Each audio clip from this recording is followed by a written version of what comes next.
Hello everyone, good morning. তো আজকে দেখো সকাল সকাল ব্লগটা স্টার্ট করলাম। মনাকে রেডি করে দিয়েছিলাম, মনা স্কুল চলে গেছে। তারপরে আজকে দিদি বাড়ি নেই বলে পিসিমণির আসতে একটু লেট হচ্ছিলো, তাই আমি ভাবলাম আমি যতটা পারি হেল্প করে দিই।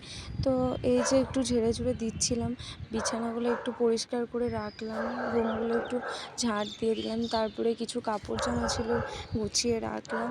তো আজকে শ্রাবণ মাসের শেষ সোমবার, তাই পুজো দিতে যাবো ভাবলাম যে আজকে একটু ছোট্ট মিনি ব্লগ আবার তোমাদের সাথে শেয়ার করা যেতেই পারে।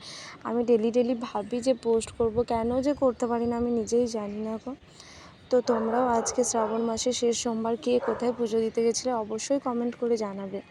তো এই দেখো আমি এখন ঘরগুলো গুছিয়ে নিচ্ছি, তারপরে ওই তো জামা কাপড়গুলো তুলে নেবো, পুজো দিতে যাব। বাড়ির পুজোটা করলাম, তারপরে গেছিলাম পুজো দিতে। দেখছো তো পাশের বাড়ি কুকুরটা এত চিৎকার করে না, সমানে দিনে রাতে সমান কন্টিনিউ চিৎকার করতেই থাকে।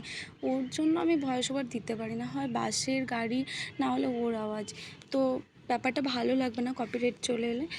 তো তারপরে দেখো আমি ঝাঁট দিয়ে নিচ্ছিলাম। তো ঝাঁট দেওয়ার পরে আমার একবার মনে হলো যে একবার অঞ্জলিকে গিয়ে বলি যে ও যদি আমার সাথে যায় আজকে। তো বলেছিলাম যেহেতু বেস্ট ফ্রেন্ড, তো সত্যি বলতে আমার কথাও রেখেছে, আমার সব কথাই রাখে। তো এই দেখো স্নান করে চলে এলাম, তারপরে ঘরের পুজোটা করে নিলাম। তো আমি তোমাদের সাথে আমার ঘরের ঠাকুরটাকেও একটু দেখিয়ে দিলাম।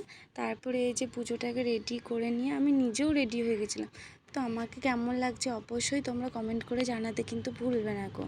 আর আমার ভিডিওগুলো ভালো লাগলে like, comment, share and subscribe করে দেবে চ্যানেলটিকে। তো আজকে আর সেরকম কিছু দেখাতে পারলাম না, টাটা।